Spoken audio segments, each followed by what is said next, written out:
Hello दोस्तों, मैं अमोद कुमार आप सभी को स्टडी टू लाइफ में स्वागत करता हूं। दोस्तों, आशा करते हैं आप लोग अच्छे होंगे, स्वस्थ होंगे और अपने एग्ज़ाम की तैयारी करते होंगे। तो दोस्तों, आज फिर मैं आप लोगों के बीच एक न्यू टॉपिक के साथ आया हूं। इसमें हम पढ़ने वाले जीके के 1000 महत्वपूर्ण प्रश्न, जो इससे पहले हम 1 से लेकर 300 तक प्रश्न करवा दिए हैं। आज जो हम 301 से प्रश्न करवाने वाले हैं। दोस्तों, अगर आप हमारे चैनल पर अगर न्यू आए हैं तो हमारे चैनल को सब्सक्राइब कर लीजिए, और जो सब्सक्राइब कर लिए हैं वीडियो को लाइक कर दीजिए। अगर इसका आपको PDF चाहिए तो हमारे टेलीग्राम ग्रुप को ज्वाइन कीजिए, जो डिस्क्रिप्शन बॉक्स के अंदर लिंक लगा हुआ है। नहीं तो यहाँ पे उत्कर्ष क्लासेस का व्हाट्सएप नंबर लगा हुआ है। यहाँ पर उत्कर्ष की जो है व्हाट्सएप नंबर सेव करके लिखेंगे जीके 1000, यहाँ से भी आपको मिल जाएगा। क्योंकि ये प्रश्न जो है 1000 जो है जीके के सीरीज जो है उत्कर्ष क्लासेस के द्वारा तैयार किया गया है। तो आइए दोस्तों, हम बिना देरी को स्टार्ट करते हैं। तो आज के मेरा पहला प्रश्न देखिए, यहाँ पे सुमेलित कीजिए। ये देखिए दोस्तों, हम यहाँ से आपको मिला देते हैं, उसका उत्तर यहाँ से देखिए आप। अनुच्छेद जो है 64, अनुच्छेद 64 में वर्णन ये है, जो उपराष्ट्रपति राज्यसभा का पदेन सभापति होगा, ये 4 हो जाएगा।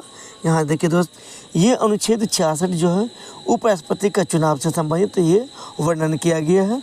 वही में देखिए आगे अनुच्छेद 70 जो है, इसमें जो है अन्य आकस्मिकताओं में राष्ट्रपति के कर्तव्यों का निर्वहन से संबंधित है। अनुच्छेद 71 जो है, ये उपराष्ट्रपति के चुनाव संबंधी मामले से संबंधित है।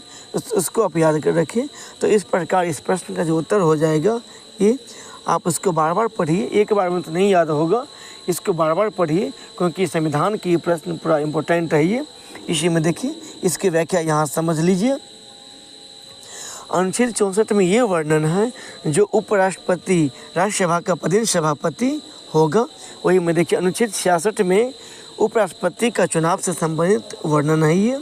और अनुच्छेद 70 में अन्य आकस्मिकताओं में राष्ट्रपति के कर्तव्य को संबंधित वर्णन किया गया है।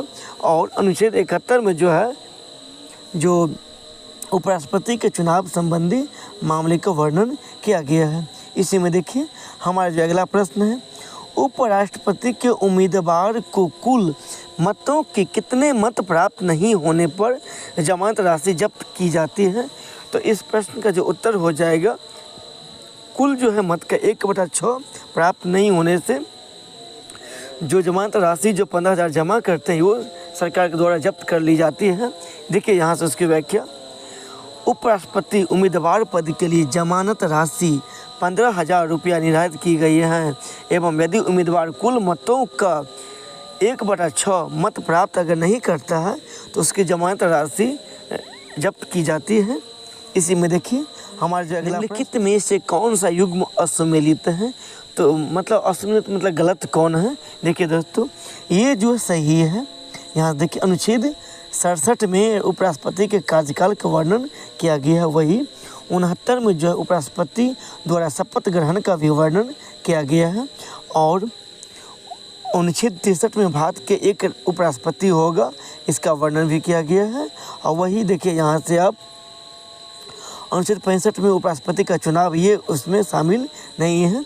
तो इस प्रकार इस प्रश्न का जो उत्तर हो जाएगा डी होगा, क्योंकि असम्मिलित कह रहे हैं हमको चुनने के लिए। इसकी व्याख्या यहाँ समझिए आप। अनुच्छेद 65 में उपराष्ट्रपति का आकस्मिक रिक्तियों अथवा यहाँ से देखिए राष्ट्रपति का अनुपस्थिति में राष्ट्रपति को कर्तव्य का निर्वहन का उल्लेख किया गया है। अनुच्छेद 67 में उपराष्ट्रपति का कार्यकाल का वर्णन किया गया है। वही अनुच्छेद 69 में उपराष्ट्रपति के द्वारा शपथ का ग्रहण किया गया है। आपको ये प्रश्न सब अलग से भी पूछ लिया जाएगा, निम्नलिखित में से कितने अनुच्छेद में उपराष्ट्रपति का शपथ ग्रहण से संबंधित है। तो हो जाएगा अनुच्छेद 69। ये देखिए 63 में जो है भारत का एक उपराष्ट्रपति होगा, इसका वर्णन किया गया है। इसी में देखिए हमारा जो अगला प्रश्न है, उपराष्ट्रपति की पदावधि ये कितने वर्ष का होता है। तो इस प्रश्न का जो उत्तर हो जाएगा, यहाँ से देखिए ये 5 वर्ष का ये होता है। ये जो उस दिन से जिस दिन से वो पद ग्रहण करते हैं, मतलब शपथ लेते हैं अपनी पद का, गरिमा का, उस दिन से वो 5 साल तक होते हैं।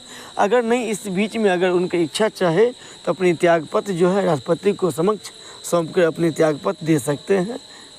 इसी में देखिए इसकी व्याख्या यहाँ समझिए। अनुच्छेद 67 के अनुसार उपराष्ट्रपति अपने पद ग्रहण की तिथि से 5 वर्ष की अवधि तक पद धारण करेगा।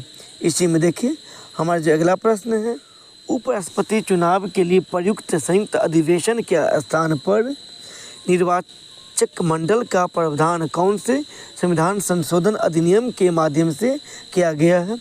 तो इस प्रश्न का जो उत्तर हो जाएगा ये 11वें संविधान संशोधन अधिनियम के द्वारा ये किया जाता है।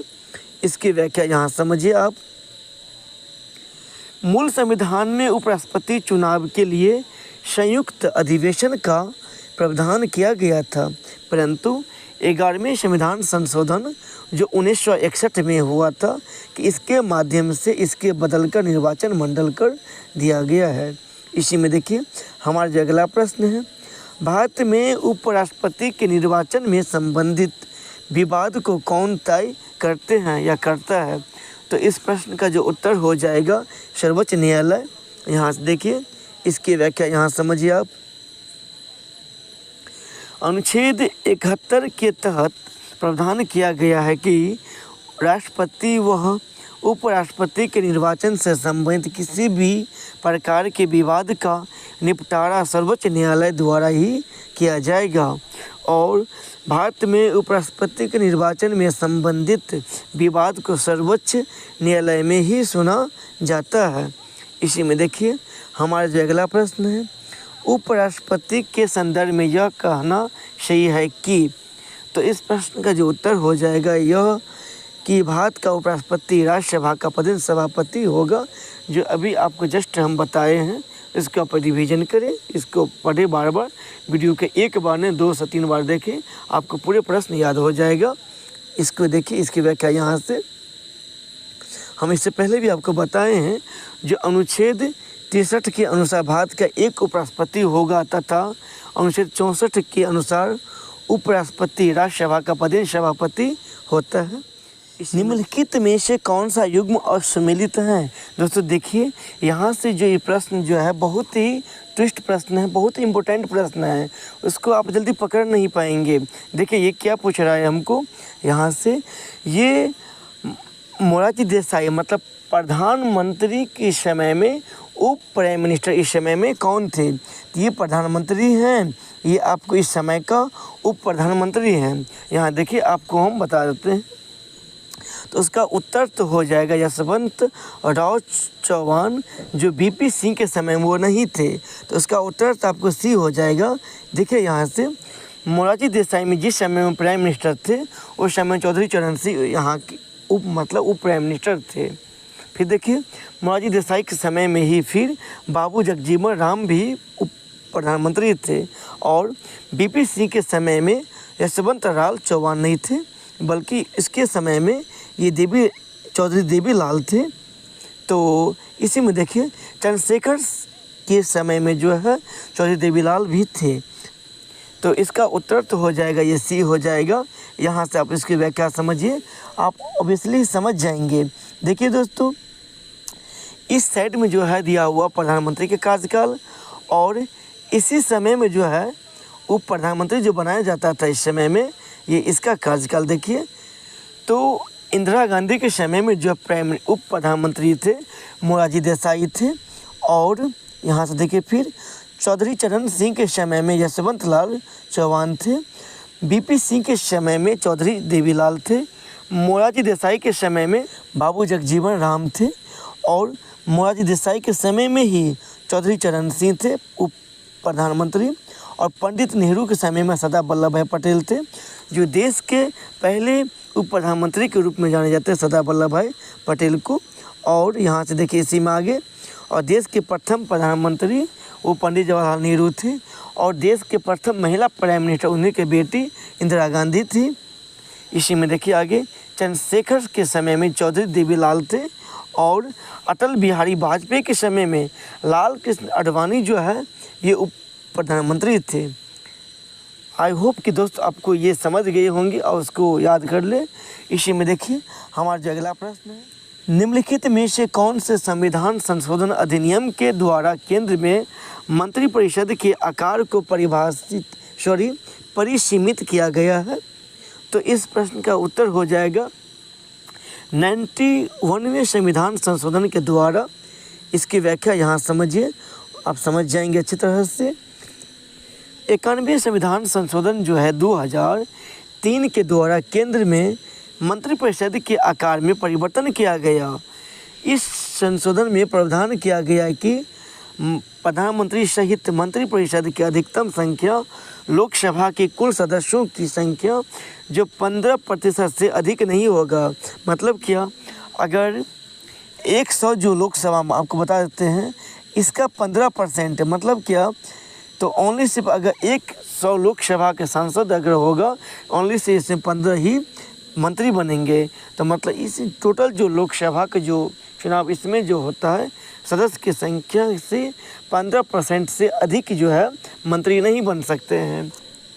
आई होप कि आप समझ गए होंगे। इसी में देखिए हमारा जो अगला प्रश्न है, प्रधानमंत्री की नियुक्ति के समय, यहाँ देखिए इसका उत्तर हो जाएगा ये डी। जरूरी नहीं है कि वह संसद के दोनों सदनों में से किसी सदन का सदस्य हो, परंतु उसे 6 माह के अंदर आवश्यक रूप से दोनों में से किसी एक के सदस्य होना आवश्यक है। मतलब कोई भी अगर चाहे प्राइम मिनिस्टर बने या कोई भी अगर मंत्री बने तो ज़रूरी नहीं है कि लोकसभा का चुनाव अगर या तो राज्यसभा का चुनाव जो जीतेंगे वही बनेंगे। अगर जो काबिल जो देखेंगे इस समय में जो इस लायक होंगे तो उसको बना दिया जाता है। और लेकिन हाँ 6 महीना के अंदर या तो लोकसभा या तो राज्यसभा के सदस्य उसको शपथ दिलाना अनिवार्य, नहीं तो उसके मंत्री पद या प्राइम मिनिस्टर के पद से उसको पद से हटा दिया जाता है। इसी में देखिए उसकी व्याख्या यहाँ से, किसी एक व्यक्ति को जो किसी सदन का सदस्य न हो 6 माह के लिए प्रधानमंत्री नियुक्त किया जा सकता है। इस समय अवधि में से उसे सांसद के किसी भी सदन का सदस्य बनाना पड़ेगा। मतलब कोई भी मंत्री पद या कोई भी प्राइम मिनिस्टर के पद हो, अगर कोई भी लोकसभा या राज्यसभा से अगर चुन के अगर नहीं आते हैं तो इसको 6 महीना के अंदर जो है उसको किसी न किसी या तो लोक या तो राज्यसभा के सीट से सदस्यता उसको दिलानी पड़ती है, नहीं तो उसको मंत्री पद या प्राइम मिनिस्टर के पद उसको हटा दिया जाता है। तो इसको देखिए यहाँ से, इसी में अन्यथा प्रधानमंत्री का पद रिक्त मानी जाएगी या जाएगा। इसी में देखिए आगे, राष्ट्रपति सभी मंत्रियों के शपथ दिलाते हैं। उनकी शपथ अथवा प्रतिज्ञान के प्रारूप का उल्लेख अनुसूची 3 में वर्णन है।